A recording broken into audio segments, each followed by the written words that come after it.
এগুলো হচ্ছে আমার এখানে আছে 200 বাচ্চা, এই সরি 200 ডিম ফুটাইছিলাম, এখানে 100 বাচ্চা ফুটছে। এগুলো হচ্ছে আপনার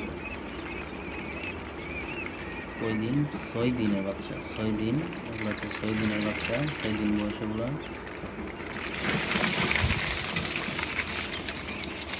মূলত বাচ্চাগুলো না ফোটার কারণ হলো আপনার মেশিনে জায়গা কম ছিল, মেশিনটা অনেক ছোটো ছিল, যার কারণে 100 বাচ্চা ফুটছে আর কিছু ডিম নষ্ট হয়ে গেছে।